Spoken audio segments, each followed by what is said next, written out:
Bueno, buenas tardes a todos. Muchas gracias a los organizadores por invitarnos y darnos este espacio nuevamente en el Congreso de Ensenada. Para los que no me conocen, mi nombre es Napoleón Bonyo Ochoa. Yo estoy con Fermentis desde el 2010, entonces me ha tocado ver mucho el desarrollo cervecero que ha sucedido en México. El tema del día de hoy, bueno, es una presentación acerca de lagers, levaduras lagers, que creo que está bastante de moda. Si hay algún tema o una pregunta respecto a levaduras que ustedes quieran, por favor, con mucho gusto, si no está incluido en esta presentación, lo podemos platicar. Bueno, platicarles un poquito de quiénes somos, en general, qué es una levadura lager, platicar de las similitudes o diferencias de las levaduras lager que tenemos hoy en día en nuestro portafolio y cómo ustedes pueden sacar mayor provecho.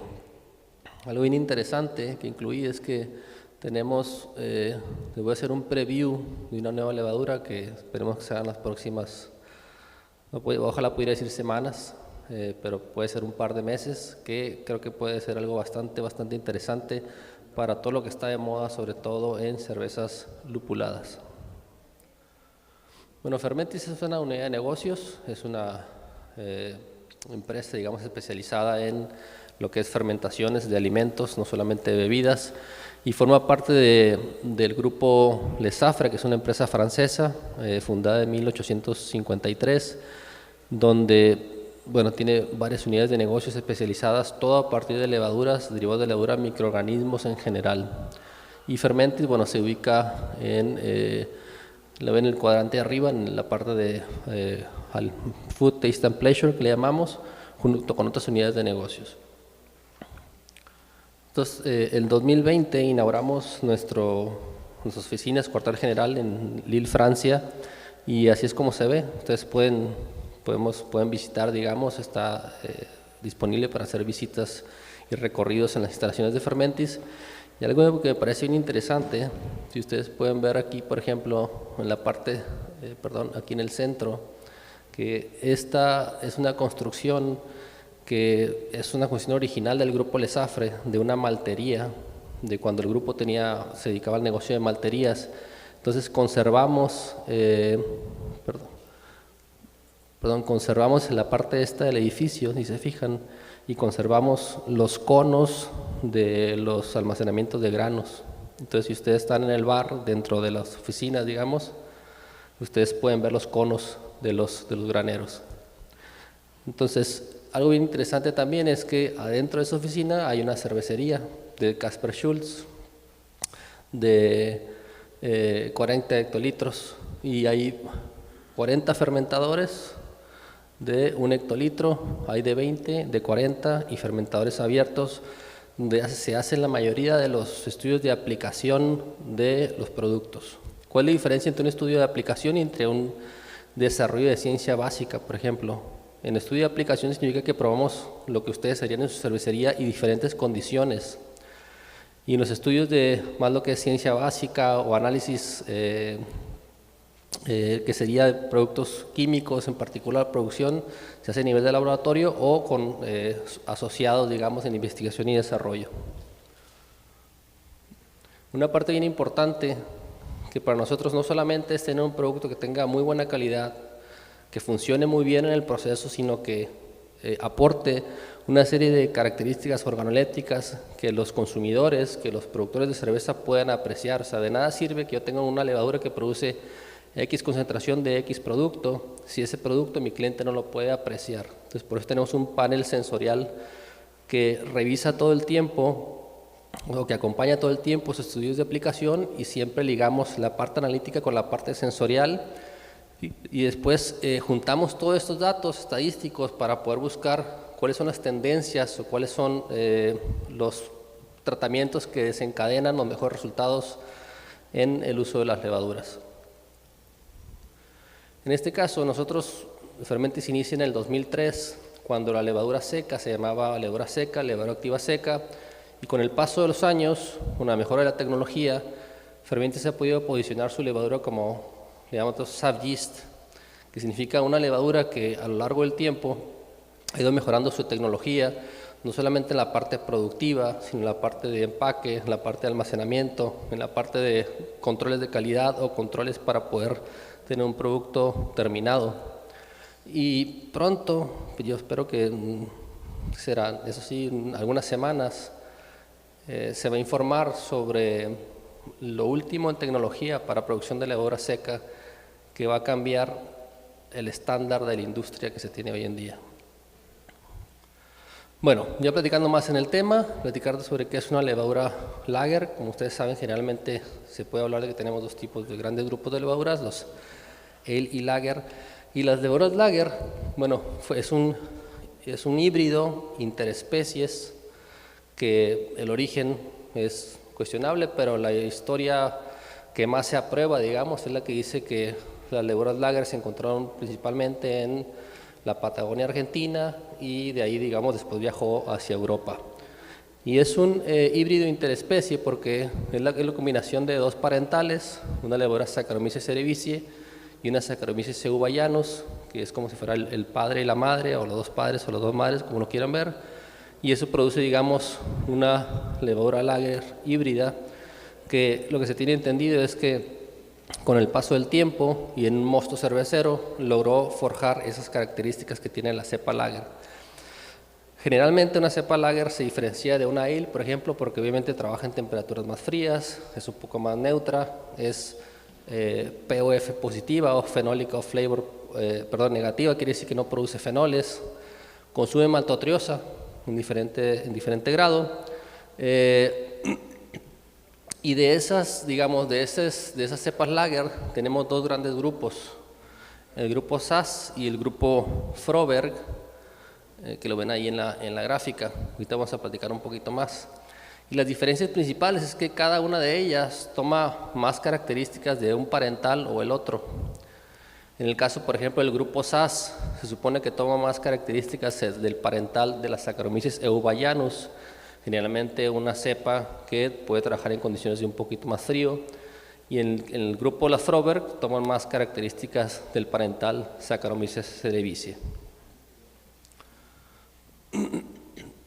Se han hecho muchos estudios para conocer cuáles son las similitudes genéticas o los puntos de partida o los parentales de muchas levaduras que están en formato comercial, y en el caso de nosotros, hasta ahorita lo que hemos hecho, digamos, tenemos 3 levaduras acá, pueden ver la S23, 7470, 189, son del tipo Froberg, como platicamos hace rato. Las Froberg son las que pueden trabajar un poquito más caliente. ¿Por qué? Porque tienen más material genético del parental Saccharomyces cerevisiae.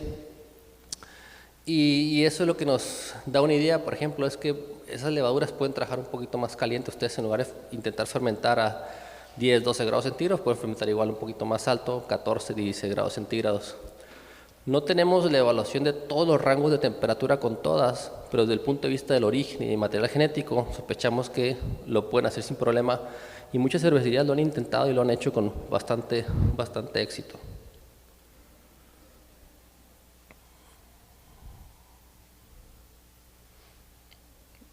Sí. Okay. De la primera que vamos a hablar un poquito más es de la 3470, que es la cepa más conocida, digamos, de las que tenemos, una cepa que se usa para elaborar diferentes estilos de cervezas lager, pero que sus características principales es que la levadura se mantiene un poco atrás en la receta, y lo que destaca más son las maltas o los lúpulos, es decir, que la levadura no aporta tanto carácter aromático a la hora que se usa. Se hizo un estudio evaluando diferentes gravedades iniciales, diferentes condiciones de proceso, mostos lo más estándar posible para que las características de las otras materias primas no influyan lo menos posible en el resultado. Se hace una evaluación de la cinética de fermentación, es decir, qué tanto se consume el extracto a través del tiempo. Se hace un análisis, se mete en cromatografía para hacer los estudios analíticos, y se hace un estudio sensorial. El estudio sensorial, ahí al menos dice 22 catadores, o sea, hay un equipo de fermentes dedicado solamente a hacer los paneles sensoriales. O sea, es una manera bastante profesional. Entonces, si evaluamos, digamos, las diferentes cinéticas de fermentación con 3470, obviamente tenemos en el eje de la Y la cantidad de extracto, que es 20 platos, 16, 12 platos. Simplemente, obviamente, nos damos cuenta que entre más azúcar haya, a la levadura le va a costar un poco más de trabajo hacer su llevar a cabo su fermentación, le va a llevar un poquito más de tiempo. Y lo que deduce uno principalmente es que hay ciertas levaduras que no les gusta trabajar en extractos tan altos o extractos más bajos. ¿Por qué? Porque eso lleva a complicaciones como la producción mayor de compuestos azufrados, producción de diacetilo, porque la levadura no puede llevar a cabo el proceso de fermentación como no se siente cómoda, digamos, o simplemente paradas de fermentación. Y hay, digamos, ciertas correlaciones que son bastante sencillas de hacer. Por ejemplo, cuando acá dice que si yo le aumento la densidad, obviamente voy a tener un mayor tiempo de fermentación. Si yo aumento la temperatura, voy a tener una relación negativa con el tiempo de fermentación. Y entre más grande sea esta correlación entre estos dos parámetros, bueno, significa que va a tener un mayor o menor efecto. Obviamente es algo que es bastante lógico, ¿no? Pero cuando uno lo pone en datos, uno ve cuál es el parámetro que más afecta la cinética de fermentación. Y desde el punto de vista analítico, obviamente medimos diferentes alcoholes, diferentes ésteres, y eso, para poder hacerlo más estándar, lo que hacemos es convertir la concentración analítica en lo que le llaman unidades de aroma. Y una unidad de aroma es cuando la concentración medida es igual que el umbral de detección. Recordamos que el umbral de detección es la concentración mínima de un producto para que el 50% de la gente lo pueda detectar. Entonces, si digamos el umbral de detección es una parte por millón, yo voy a medir una parte por millón. Desde el punto de vista analítico, eso me da el 1. Entonces, ¿qué quiere decir? Ustedes ven, digamos, donde dice unidades de aroma, y abajo ven el 1, significa que todos los picos que rebasen ese 1 van a ser detectables por al menos la mitad de las personas que lo están evaluando. Entonces, si fijan, aquí en el eje de las X tenemos las condiciones. C significa condición, C1, C2 hasta C14, y ahí, si bien cuando yo cambio las condiciones hay cambios en la producción de estos compuestos, no son muchos los que rebasan ese 1 en unidades de aroma. Uno de los compuestos, por ejemplo, que son los más producidos en la fermentación, como es el alcohol isomílico, el isomil acetato, que son alcohol y alcohol superior y éster, generalmente se usa mucho como medida indirecta para conocer la fortaleza de la fermentación. Y aquí me está diciendo, por ejemplo, que en la gráfica de la izquierda, que dice que entre más densidad yo le ponga al mosto de manera inicial, voy a producir mayor cantidad de alcohol isomílico, con una correlación positiva y de 0.85, que es bastante importante. Y acá me está diciendo que la correlación entre la concentración de alcohol isomílico y la tasa de inoculación es un poquito menor, pero es una correlación positiva de todas maneras. Entre más levadura yo le ponga, yo voy a tener mayor producción de alcohol isomílico, que es generalmente el descriptor relacionado con el plátano. En cuanto a los ésteres y lo que es el 4-guayacol, vemos que pasa algo similar que con los alcoholes. Si bien las condiciones me dan picos distintos, vean cómo pocos son los que rebasan la raya del número 1, que es donde está lo que diríamos los que rebasan el número 1, son los compuestos que van a ser detectables o van a marcar una diferencia entre los tratamientos. Cuando yo hago una evaluación sensorial, me doy cuenta que si ustedes saben que muchas veces cuando se hacen los análisis de descriptores, generalmente se busca por compuestos específicos, pero también se hacen grupos de descriptores que digamos que te dan el perfil frutal, digamos, donde se agrupan todo lo que son los ésteres y estos compuestos aromáticos de frutas, floral y sulfuroso. Entonces ahí pueden ver, por ejemplo, cómo las líneas, a pesar de que son diferentes condiciones, se ven bastante similares a través de todas las condiciones. Entonces lo que nosotros vemos es que la 3470, desde su punto de vista analítico y su punto de vista sensorial, es una levadura que se mantiene bastante constante a los cambios de las diferentes condiciones. Obviamente, estamos hablando de condiciones estándar. Si yo le tiro un pitch muy abajo, si inoculo muy poca levadura, si le aumento mucho la temperatura, si yo le meto una carga muy alta de lúpulo, si yo le meto maltas caramelo también en alta cantidad, eso va a afectar bastante en el desempeño. pero generalmente si estamos hablando para una lager típica, digamos, ustedes deberían tener bastante consistencia. Y lo otro que nos dimos cuenta es que ustedes podrían agregar mucho menos levadura y reducir el tiempo de fermentación si ustedes trabajan un poquito más caliente. O sea, en lugar de fermentar a 10, 12 grados centígrados, ustedes se pueden ir a 14, 16, 18 grados centígrados y obtener resultados bastante similares en mucho menor cantidad de tiempo. Bueno, la que sigue, por ejemplo, es la E30, que es una levadura que se presentó a finales del año pasado y hemos hecho algunas colaboraciones aquí en Ensenada con unas cervecerías bastante conocidas. Y la descripción, lo que hicimos, digamos, es hacer otro estudio de caracterización comparativo entre esa levadura y otras, digamos, del grupo, el portafolio de las lagers. Y ustedes pueden ver acá, por ejemplo, como ya hablamos de la 3470, que es la primera. También tenemos la S23, que es una levadura del Instituto BLB de Berlín, que la diferencia que tiene, digamos, que es una que ya empieza a presentar descriptores de fruta o para lagers frutales y lupuladas.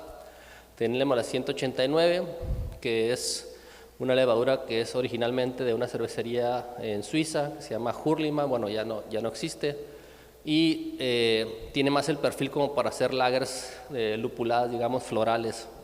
Y la E30, y pongo la E30 diferente porque siempre tuvimos solamente esas tres, 3470, S23, 189, y la E30 fue la primera que vino a expandir, digamos, el portafolio. Ya viene a aportar un poco más de fruta, digamos, y destaca, dice, y lagers esterosas.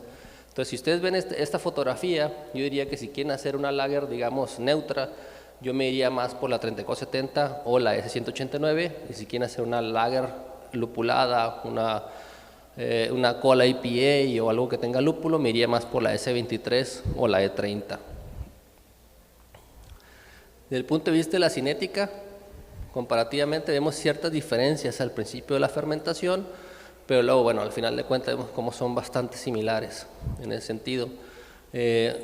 La E30 tiene unas características muy similares. De hecho, en el grupo, la familia de las levaduras lagers, son pocas las diferencias que uno se encuentra entre las cepas. No es como las ales, las levaduras ales sí tienen bastante diferencia entre los grupos. Las lagers son como que un grupo más parecido entre sí.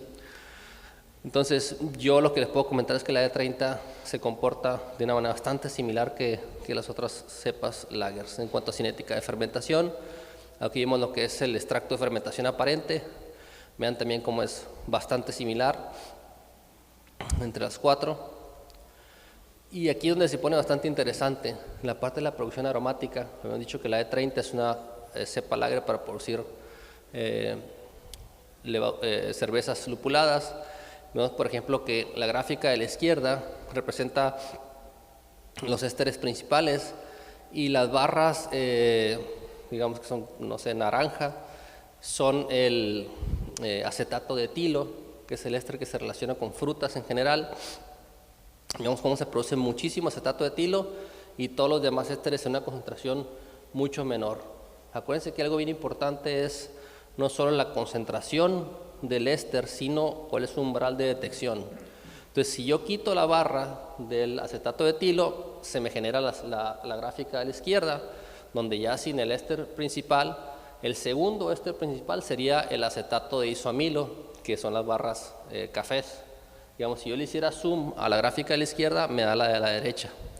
Entonces vemos como el acetato de isoamilo es el segundo éster que más destaca, y vean, digamos, también cuáles son las diferencias. Ya se pueden dar una idea de cómo en la parte aromática la E30 es más importante. ¿Dónde la podría situar yo la E30? Bueno, nosotros tenemos esto que le llamamos la línea base, donde tenemos tres grandes ejes, la parte frutal, la parte especial y la parte neutra. Bueno, la E30 está más hacia la parte frutal. Es algo bastante interesante, que cuando ustedes lo piensan desde el punto de vista teórico, si yo digo, bueno, produce mucho isoamilacetato, ¿qué significa? Produce mucho plátano. Y a mí, en mi mente lo que se me viene a la idea es una Weissbier, una Hefeweizen, una cerveza de trigo, que el plátano es todo lo que tiene, o sea, es un descriptor a plátano bien grande. Pero no es así. O sea, ustedes a lo mejor si hicieran cerveza con pura malta base, muy poco lúpulo, ahí sí van a ver el plátano, digamos, es lo que más van a ustedes encontrar, pero generalmente como se usan cantidades de lúpulo importantes y se hace dry hop, lo que hace esos ésteres de plátano o esos ésteres de fruta es que empujan todos los demás aromas frutales hacia arriba. Eso es lo que es bien importante. Otra cepa que vino a complementar el portafolio fue la levadura Sapbrew LD20, que es una cepa lager también, y es parte del portafolio de lo que nosotros llamamos superatenuación. ¿Por qué? Porque es una mezcla entre una levadura y una enzima. Entonces, generalmente lo que hace esto desde el punto de vista del homebrewer es que cuando tu maceración, digamos, cuando uno empieza a hacer cerveza, a veces no le das el tiempo, se te enfría la olla, el agua, te pasan mil cosas. Entonces, a mí me pasaba, digamos, cuando yo hacía cerveza y veía que me quedaba una gravedad inicial de unos 0,50, digamos. Y cuando yo le pichaba diferentes tipos de levadura que tienen diferente nivel de atenuación, me daba cuenta que todas me acababan en 1.015. Yo decía, bueno, ¿dónde están? ¿Por qué me quedan todas iguales? Sí, mis levaduras deben de comer más o menos azúcar.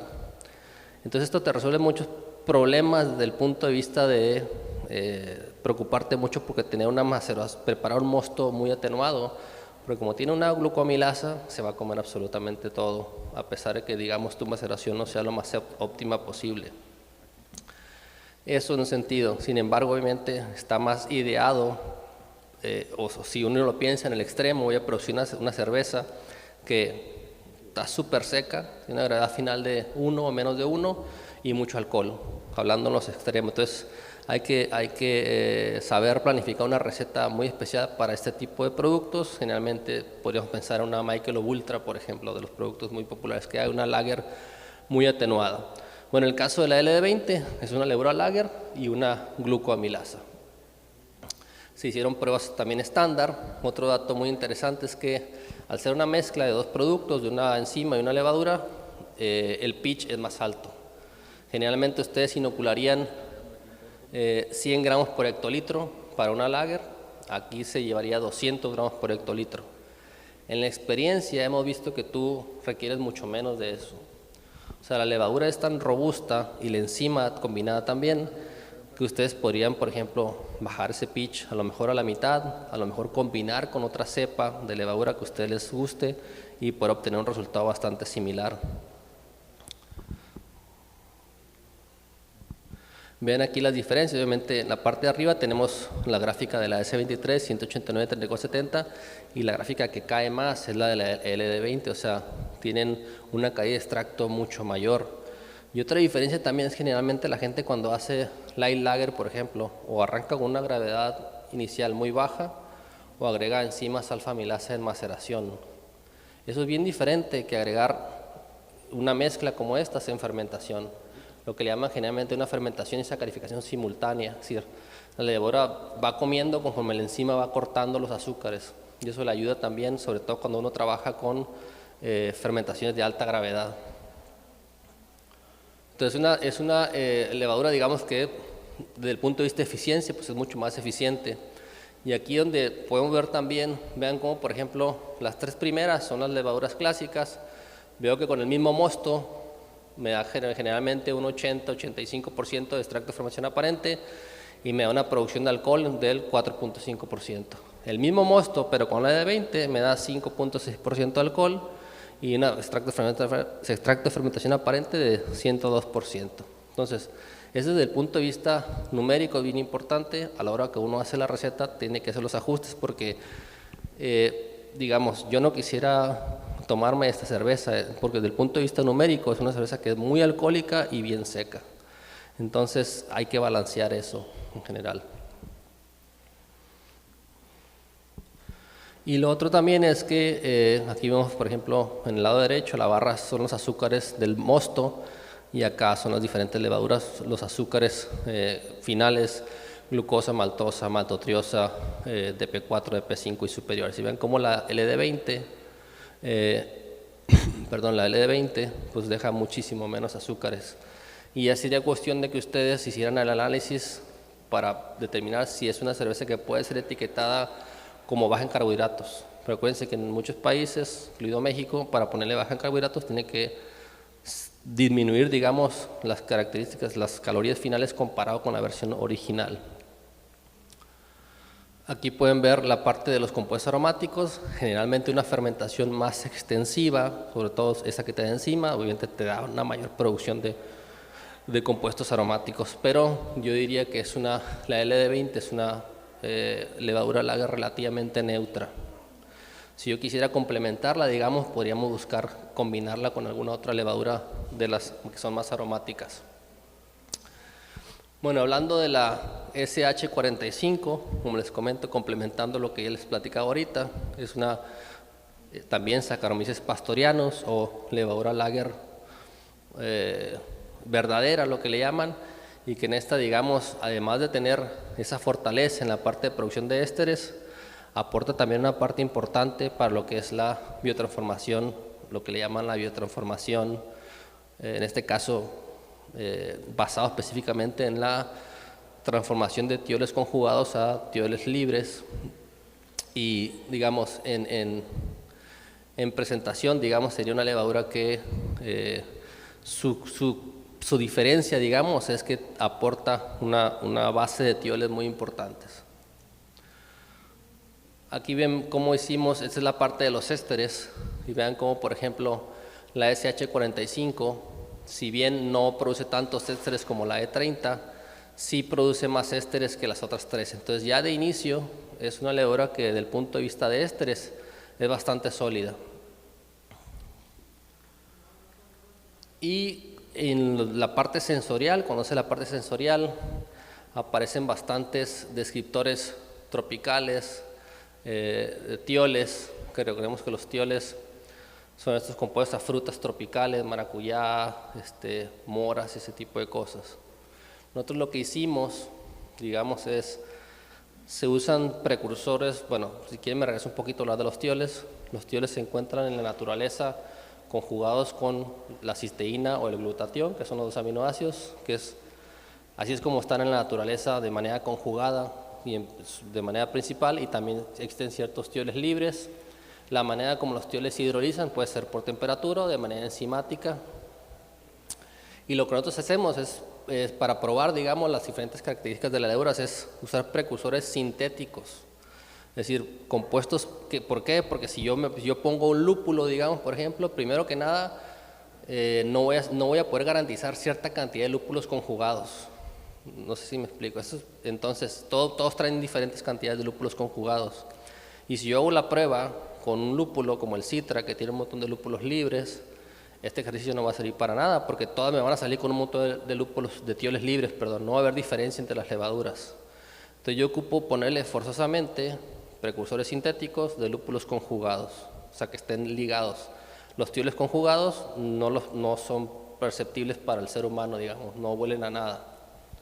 Entonces lo que hace la levadura, o lo que hace la temperatura, es romper ese enlace entre el aminoácido y el tiol, y ahí se convierte en un tiol libre y ya lo podemos oler.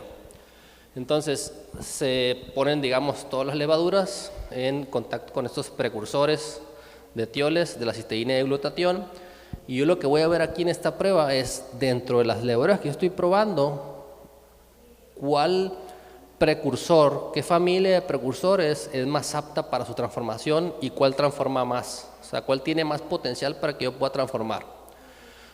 Entonces, dentro de las cepas ale, digamos, AFALE, aquí lo que me está diciendo, si se fijan aquí dice porcentaje de liberación. ¿Qué quiere decir? Del tiol conjugado sintético, ¿qué tanto se pudo liberar? ¿Ok? Entonces, aquí si ven aquí los porcentajes a lo mejor suenan muy bajitos, ¿no? Imagínense, 0.6%. Entonces, enfóquense en la gráfica de arriba, en la parte izquierda, como tengo la SAFALE. Y está diciendo ahí, potencial liberado de los tioles ligados a la cisteína, donde dice cis-tiols.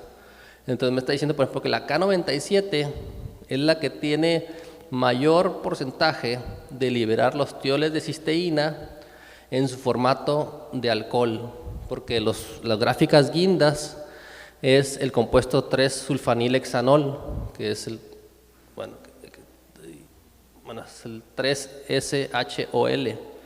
Acuérdense que los tioles aparecen en formato alcohol o en formato de éster, que va a depender de las enzimas que haya y del el tipo, digamos, de empaque enzimático que tenga cada una de las levaduras. Entonces, es lo que yo puedo destacar de allá, de la parte de arriba izquierda, la parte de arriba del SAFEIL. Y luego si voy yo a la S04, por ejemplo, para que empiecen a ver esas diferencias, si se fijan tiene un porcentaje de liberación de los tioles de cisteína del 3-sulfanilhexanol, pero también tiene un poquito del 3-sulfanilacetato, que es la barrita esa naranja que tiene arriba. O sea, yo si lo quiero evaluar, yo vería las dos barras juntas, pues lo importante es ver que también tiene un porcentaje en liberación de la forma del tiol en formato de éster. En el caso de la Saflager, acá, perdón que no les puedo apuntar acá, pero sería aquí, en esta gráfica, en esta parte, son las diferentes lager. Y me está diciendo, por ejemplo, que en la mayoría de ellas hay cierta liberación de los tioles de cisteína, y la mayor parte de esa liberación está en el formato de alcohol, del tiol. Y la E30 tiene un poquito más, podríamos decir, del 3-sulfanilacetato, y la SH45, que estamos diciendo que tiene un porcentaje alto en conversión de tioles, pues no es tan importante comparada con las otras lager en los precursores de la cisteína. ¿Ok? Si vemos la gráfica de abajo, ahí estamos hablando de los precursores de los tioles ligados al glutatión, que es la otra familia que hay. Generalmente los tioles de la familia de glutatión son los que se aparecen en mayor concentración. ¿Ok? Aquí es bien relativo hablar de concentraciones, pero si lo quieren ver desde el punto de vista cuantitativo, es los que hay más, hay tioles de glutatión. Pero acuérdense también que lo más importante al final de cuentas es la cantidad que se puede liberar, y otro, el umbral de detección de ese tiol libre, porque yo puedo tener una concentración bien alta de un tiol que tiene un umbral de detección alto y no lo voy a detectar, y puedo tener una concentración pequeña de un tiol que tiene un umbral de detección bajo y lo voy a detectar muchísimo más. Entonces en la parte de abajo que estoy viendo, que K97, que habíamos dicho que era una liberación importante de tioles, de los precursores ligados al glutatión, tiene poco comparado con los de cisteína. Y la S04 aparece otra vez con una combinación entre los tioles en forma de alcohol y en forma de acetato, pero igual porcentaje bajo, digamos. Pues lo importante viene acá, en la SH45, y son los tioles de los que estamos liberando para esta levadura. Es una levadura que tiene muchísimo más nivel de conversión de los tioles con precursor de glutatión que las demás. Y aparte de eso, la parte del tiol en forma de éster es bien importante. Esta es la gráfica que estoy hablando acá. Aquí. Vean cómo tiene un porcentaje bien alto para poder liberar tioles conjugados con el glutatión, y tanto en su forma de éster como en su forma de alcohol.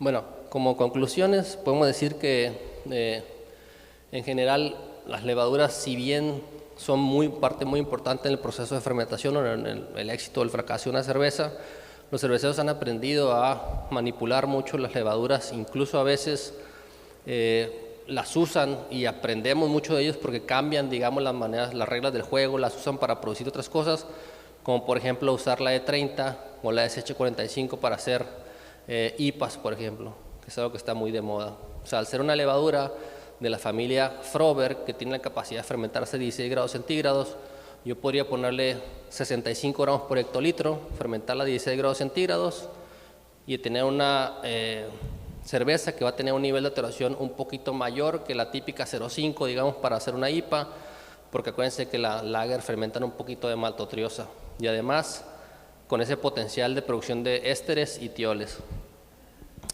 Y bueno, una cosa que nos está pasando también importante es que con la rapidez, digamos, de los consumos de ciertos productos, porque creo que la industria cervecera se está moviendo más hacia recetas o estilos más simples, digamos, no tan complejos como los que cuando nació esto por allá a finales de los 90, algo que sea más agradable al público. Siento yo que ahorita la demanda, digamos, por ese tipo de productos está creciendo y no le estamos dando el tiempo necesario para que una cerveza tenga sus tiempos. No le estamos dando el tiempo necesario para que una cerveza haga su descanso de diacetilo de manera correcta. No le estamos dando el tiempo suficiente para que una cerveza clarifique correctamente. No le estamos dando el tiempo suficiente para que una cerveza lageree suficientemente. Es algo bien importante eso. A veces, a lo mejor la cerveza la van a vender en el bar y no va a tener ningún problema, pero sí tratar de siempre irnos enfocado a que respetar los tiempos de la producción de cerveza. 3470, una levadura bien neutra, robusta, que ustedes pueden usar en diferentes condiciones, y digamos es la todoterreno. La de 30, una levadura también lager verdadera, que aporta bastantes aromas frutales, no solamente estos descriptores de isoamilacetato de plátano, sino que por ahí he escuchado que tiene un poquito de pera y un poquito de otras descriptores de aroma. Y bueno, la pueden probar con Brewer, una colaboración que hicimos ahora en el festival. LD20, una solución importante para proporcionar una cerveza baja en carbohidratos, ligera, de bajo cuerpo. Yo siempre digo a la gente, sabe como que hacer entre una Session IPA, Session Lager y una Hop Water, algo en medio de esos dos. Una cerveza súper fresca, fácil de beber. Generalmente yo no iría más de 4.5% de alcohol con esta levadura. Y la SH45 para mí es una innovación bastante interesante porque te da esa posibilidad de buscar esos aromas, esos tioles que son tan apreciados y que incluso nos han llevado a las empresas de levadura de tener que producir microorganismos genéticamente modificados para llegar a ese punto. Esta levadura es un híbrido, no es un GMO. Eso es bien importante. O sea, para llegar a estos niveles tú tienes que hacer un GMO. Aquí es un híbrido que se hizo de una hibridación tradicional, digamos. Obviamente los híbridos puedes manipular y producir 100, 200 veces un compuesto tradicional, ¿no? Aquí no estamos en esos niveles, pero yo he probado un par de lotes que se han hecho con esta levadura y la verdad que agrada bastante esa combinación. No es algo cansón, pues es algo que dices tú, tomas un trago y es fuerte. Esto es algo que complementa bastante la cerveza. Y pues ojalá la tuviéramos lo más pronto posible. En cuanto esté disponible, seguramente vamos a empezar a hacer bastantes colaboraciones acá en México. Bueno, finalmente, si quieren bajar más información, tenemos una aplicación para Fermentis, que está el código QR para que la puedan bajar. Y en el sitio de internet vienen bastantes cosas sobre levaduras en general y bueno, cosas que estamos haciendo y que estamos planeando para el futuro próximo.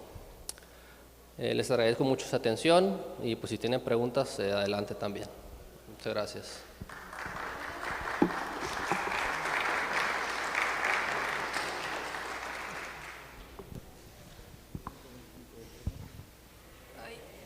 ¿Preguntas?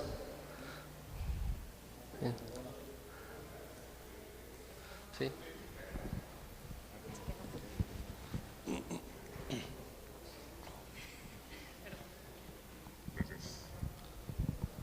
Muchas gracias por tu presentación. De otra forma, no tendríamos acceso a estos casos de estudio tan completos que nos compartiste el día de hoy. Tengo dos preguntas nada más. La primera es si por tasa de inoculación mencionaste, ¿te refieres a lo mismo del porcentaje de atenuación? No, la tasa de inoculación, digamos, es la cantidad de levadura que yo pongo en el proceso. Generalmente para una ale, 50-80 gramos por hectolitro, para una lager, 80-120. El extracto de fermentación aparente es los azúcares fermentables que tú tienes, cuánto se consume. O sea, eso es generalmente que nosotros lo medimos porque es una manera directa de medir la profundidad, digamos, de la fermentación. Pero para un cervecero generalmente, y yo sé que están muy acostumbrados, por ejemplo, que haces la misma receta todo el tiempo y un día te quedan unos 0.06, unos 0.08, unos 1.10, 0.10 y tú dices, pues no hay bronca, o sea, sí la saco. O sea, lo bueno es que siempre te quedará lo más cerca de lo mismo. Pues entonces ese es el extracto de fermentación aparente. Si empiezas unos 0.60 y te acaba unos 0.06, digamos, ese gradiente en extracto es lo que se mide. Muy bien. La segunda, cuando hablas de subir un poco la temperatura, digamos, para las lagers, ¿Te estás refiriendo dentro del rango de temperatura, acercarse al límite de arriba o incluso pasarlo un poquito? Yo las he visto hasta 18 grados centígrados. O sea, y otra cosa que históricamente las lager, digamos, pues se fermentaban en las cuevas ahí en Europa en meses de invierno y eso era 8 o 10 grados centígrados y ahí la dejaban todo el tiempo. Se puso de moda también las fermentaciones escalonadas, digamos, que la gente empezaba a subir y subir y subir eso.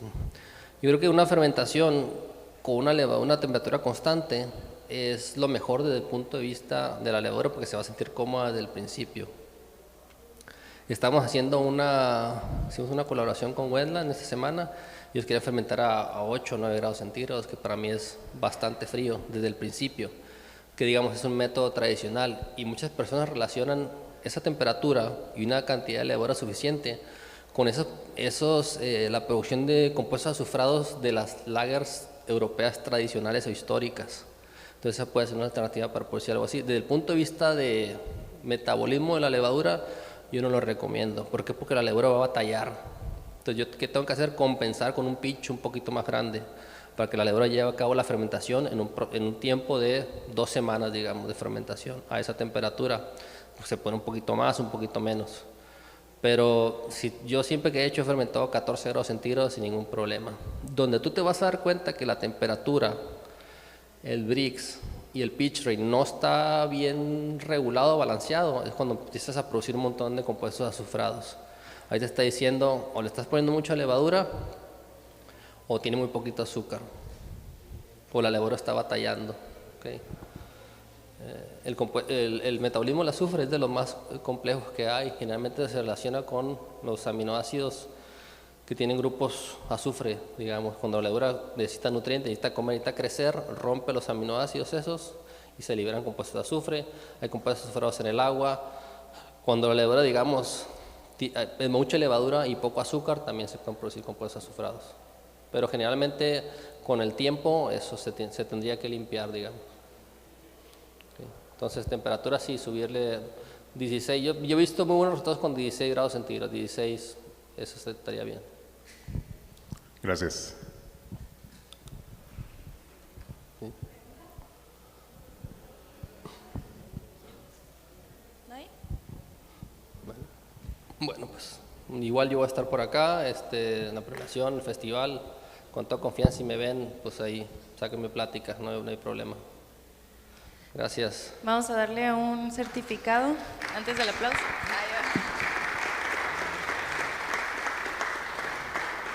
La cámara ahí y una foto.